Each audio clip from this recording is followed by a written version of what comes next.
नमस्कार YouTube family, माझ्या आजच्या एका नवीन ब्लॉगवर मी तुमचं पुन्हा एक वेळा मनापासून स्वागत करते। तर मंडळी, आज मी तुम्हाला आता रात्रीचे वाजलेले आहे 11:30 आणि मी आज तुम्हाला पूर्ण दिवसाचा रुटीन शेअर केलेला आहे, भोगीच्या दिवसाचा। तर आज हा व्लॉग ज्यावेळेस तुम्ही बघणार त्या दिवशी ऑलरेडी मकर संक्रांत असणार आहे। तर तुम्हा सर्वांना माझ्याकडून व सचिनकडून मकर संक्रांतीच्या हार्दिक शुभेच्छा। मस्त सण साजरा करा, व्यवस्थित तिळगुळ घ्या, गोड गोड बोला। तर चला आता आपण ब्लॉगला सुरू करूया। ऑलरेडी खूप लेट झालाय, मला हा ब्लॉग एडिट करून पोस्ट पण करायचा आहे, कारण की तुम्ही आज बघत आहात म्हणजे आज मकर संक्रांत आहे। असलेली प्रचंड सर्दी आज उठल्यानंतर बघितली तर ती गायब होती का, तर आम्ही काल रात्री भरपूर शेक घेतलेला, दिवसभर गरम पाणी पिलेलं, म्हणून सर्दी गायब झाली। सकाळी 5:30ला उठून मी घरातलं झाडून पुसून लोटून सगळं घेतलेलं, ते करेपर्यंत माझी मुलं झोपलेलीच होती, अजिबात हल्ले नाही, काहीच झालं नाही आणि शांतपणे त्यांनी झोपून मला खूप छान सपोर्ट केला। अजून बाहेर अंधारच होता तरी म्हटलं आपण एकदम स्वच्छ झाडून काढून घेऊया। तसं मी 6:30-7ला झाडते, पण आज मी मुद्दामून लवकरच आवरलं, कारण कसं आहे थोडंसं एक्स्ट्रा काम करायचं म्हटलं की थोडं एक्स्ट्रा वेळ पण काढावा लागतो, म्हणून माझा टाईम मॅनेज प्रत्येक गोष्टीत होतो। बाहेरचं झाडून पुसून घेतलं। आता आपलं काय अंगण नाही आहे जेणेकरून आपण सडा मारू, पण फ्लॅट सिस्टम असल्यामुळे काय आहे अशा पद्धती असतात, छोटं दार असते, छोटीशीच रांगोळी काढावी लागते। तर फायनली उजाडलं, 7 वाजले। सूर्यप्रकाश माझ्या किचनमध्ये खूप सुंदर प्रकारे येतो आणि या सूर्यप्रकाशाच्या मध्येच मी माझं गरम पाणी पित असते, कारण मला सकाळी 7:30च्या दरम्यान शुभा उठला, मग मी त्याला ॲपल कट करून दिलं। मोस्टली मी त्याला सकाळी दूध किंवा एखादं फ्रूट घरामध्ये जे काय असेल ते मी त्याला देत असते। आणि तुम्ही बघता ना माझ्यासोबत तो चहा घेतो, तो ॲक्च्युली चहा नाही घेत, मी जे काही खात असते ना ते तो खात असतो माझ्यासोबत। गुड आहे, गुड, ओके, बाय बाय। सकाळचं माझं आणि शिवबाचं सगळं रुटीन आवडलं होतं। ब्रेकफास्ट आमच्या तिघांचंही झालं होतं। वैशूला शाळेला सुट्टी होते, तिला म्हटलं तू निवांत झोप, हरकत नाही, तिला फक्त सुट्टीच्या दिवशी झोपायला मिळते, कारण त्याची शाळाच असते मुळात सकाळी 7 वाजता। सकाळचा माझा सगळाच रुटीन आवरलेला आहे। सगळंच काही दाखवणं शक्य नव्हतं, कारण की आज दिवसभरात भरपूर गोष्टी करायच्या आहेत त्यामुळं। तर असो, तर आता मी भोगीची तयारी केलेली आहे। तर काय काय केलेलं आहे मी ते तुम्हाला दाखवते। तर या ठिकाणी मी सगळ्या त्या मिक्स भाज्या कट करून घेतल्या, याच्यामध्ये आलू आणि बटाटा कट करून घेतलेला आहे। तुम्हाला माझ्या सासूबाईंच्या पद्धतीने भाजी कशी करायची ती शेअर करणार आहे। प्रत्येक दुसऱ्या घरामध्ये स्वयंपाक करण्याची पद्धत ती वेगळी असते, त्यामुळं आज मी तुम्हाला जे दाखवत आहे ती आमची कोल्हापूरची पद्धत आहे। तर आम्ही प्रत्येक जेवणामध्ये कोल्हापूर भागात खोबरं हे वापरलं जातं, जसे की मराठवाड्यामध्ये शेंगदाणे वापरले जातात। तर मी वाटण तयार करून घेतलेलं, खोबरं, लसूण, अद्रक, कोथिंबीर आणि तीळसुद्धा घातलं होतं, कारण आज मुळात तिळाचं महत्त्व आहे आणि आम्ही असं सुद्धा तीळ भरपूर वापरतो, तीळ, खोबरं ह्या सगळ्या गोष्टी आम्ही भरपूर वापरतो। तर आता कांदा कट करून घेतलेला आहे, वाटण पण माझं तयारच आहे। माझ्या अंगावर जो ड्रेस तुम्ही बघताय ना तो माझ्या सासूबाईंचा आहे आणि खाली जो स्कर्ट घातलेला आहे तो मी शिवलेला स्कर्ट आहे। तर बाय द वे, आईंचे पंजाबी ड्रेस मी नेहमीच वापरत असते, कारण त्यांचं आणि माझं माप सेमच असावं, कारण त्यांचे प्रत्येक ड्रेस मला व्यवस्थितच येतात। जेव्हा केव्हा मी जाईल कोल्हापूरला तेव्हा मी 3 ते 4 ड्रेस ढापून आरामात आणते, काही आणू का ना आणू, ड्रेस मात्र त्यांचे मी घेऊन येत असते। मला प्रचंड त्यांचे कलेक्शन्स आवडतात। आणि मेन म्हणजे काय माहिती का, त्या शिवतात एवढं भारी ना, तुम्ही पाहू शकताय हा प्रिन्सेस स्कर्ट त्यांनी शिवलाय ड्रेसचा आणि फिटिंग वाईज पण काय जबरदस्त बसला, एकदम छान। हा स्कर्ट खाली एकदम मस्त असा फिटिंग वाईज पण बसतो आणि खूप कम्फर्टेबल आहे। त्याचबरोबर इथे गळा पण बघा एकदम छान, ओढणी सुद्धा घ्यायची गरज नाहीये, का परफेक्ट ड्रेस बसलाय। पाठीमागं बंद गळा आहे कॉलरचा, तर कॉलरचा गळा ह्यासाठी शिवतात त्या की ओढणी घ्यायचं तामझाम राहत नाही कॉलरच्या ड्रेसला। आता थोडंफार जे काही वाचनात माझं आलं होतं की आपण भोगी का करतो, कारण की मला असं वाटतं की आपण जे करतोय ते आपण आपल्या मुलांना एक्सप्लेन करणं खूप महत्त्वाचं आहे, कारण की सण म्हटल्यानंतर फक्त नट्टा थट्टा मट्टा करायचा असं नसते, की त्याचं महत्त्व देखील तेवढंच महत्त्वाचं असते। तर तुम्ही भाजी तर बघतच आहात, तुम्हाला काही सांगायची गरज नाही आहे, सगळे बेसिकच आहे।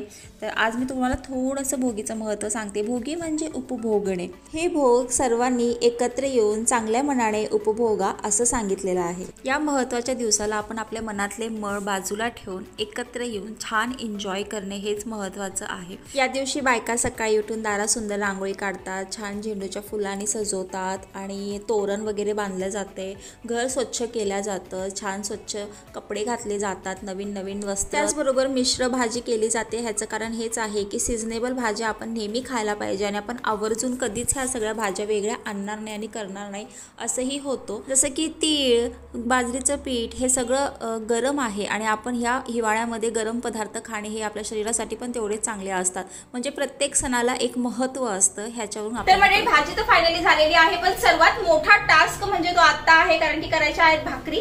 भाकरी म्हणजे माझा आणि भाकरीचा असा लांब लांबचा संबंध नाहीये। मी सासरी केले ना तर माझ्या आई सासूबाईच भाकरी करत असतात।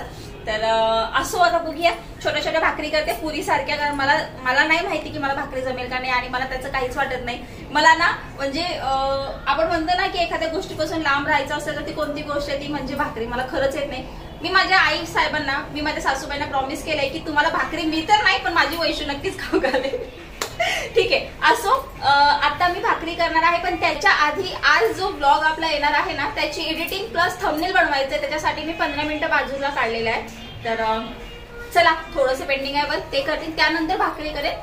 चला तर मग वेळात वेळ काढून मी 15 मिनिटं काढले बाजूला आणि शुभाला जवळ घेऊन मी असं एडिटिंग करत बसले। थोडंफार पेंडिंग होतं, ते काम केलं आणि व्हिडिओ पोस्ट केला, थंबनेल लावलं आणि लगेचच भाकरी करायला घेतली। आता काय आहे, बेसिक पीठ मळायचं कसं हे तर मी नेहमीच पाहत असते सासूबाईंकडे। तर आता मला ना भाकरी अशी काय फार अशी छान थापता येत नाही, तरी पण मी म्हणते चला प्रयत्न करून बघूया। तर तीळ खाली टाकायचे कवर टाकायचे हे पण मला माहिती नाही आहे, कन्फ्यूज आहे मी, पण भाकरी येते कशी ती पण महत्त्वाची आहे। तर पहिली भाकरी तर छान झाली, आकार तर मस्त गोल गिटिंग आलेला आहे। तर बनते का नाही ते एक खूप मोठा मनामध्ये धाकधूक होते की आपल्याकडं म्हणजे आपल्याला लोकांना द्यायची आहे भाकरी आणि थोडीफार 2 भाकरी तरी छान झाल्या पाहिजे नाही का आजूबाजूला देण्यासाठी। तर एवढी काय डिसअपॉइंट मी झाले नाही, कारण की झाली भाकरी देण्यासारखी तर झाली, फुगली।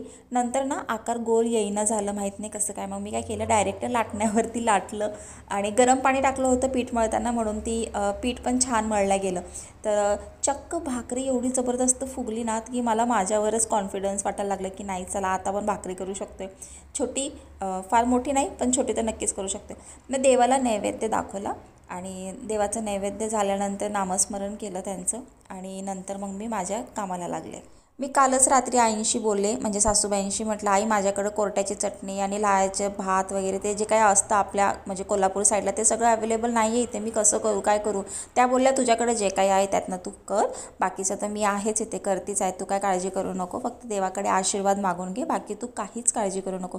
म्हणजे इतका सपोर्ट जर घरात ना असला तर मी किती निश्चिंत राहते, म्हणूनच मी कायम पॉझिटिव्ह आणि एनर्जेटिक राहते। तर अशा पद्धतीने मी 2 घरामध्ये भोगी दिली आणि त्यांची पण पद्धत जाणून घेतली। तर एक राजस्थानच्या होत्या आणि एक प्रॉपर गुजरातच्या होत्या। तर ह्या दिदी ज्या होत्या त्या राजस्थानच्या होत्या, त्यांनी मला त्यांची पद्धत सांगितली। ऑलरेडी राजस्थानला मी राहिले 2 वर्ष म्हणून मला माहितीच होतं, पण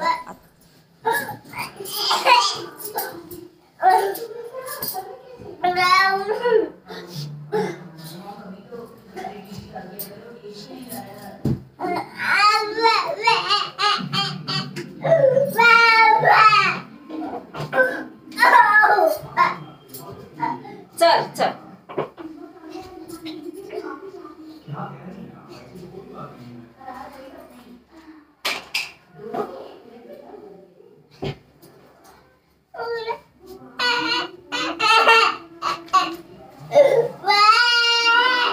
नाही गो बाई, माझी राणी नको रडू गो मम्मा, माझी नको।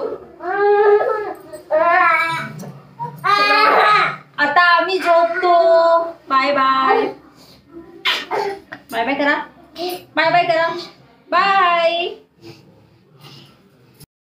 कोण बनाना खाणार, कोण बनाना खाणार?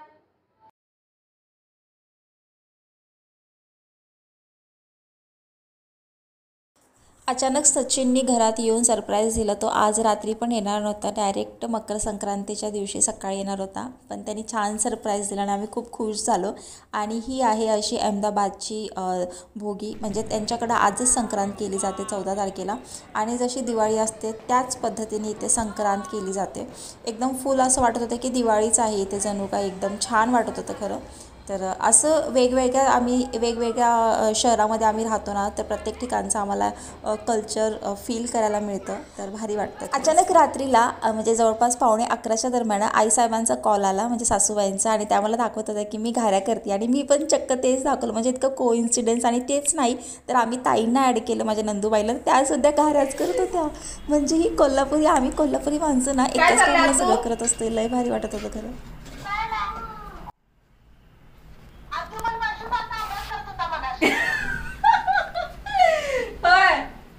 नाही पण वैशू संध्याकाळपासून करावं लागेल. पण वैशूने जास्त केलं. वैशू संध्याकाळपासून करते. वैशू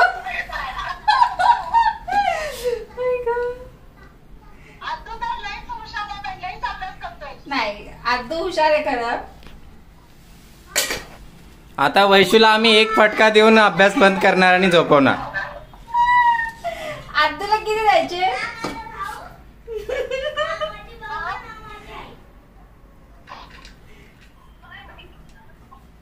तर मी घाऱ्या केल्या फर्स्ट टाइम एव्हर, आणि त्यातली ही एक जळाली, मी बाजूला ठेवली ती.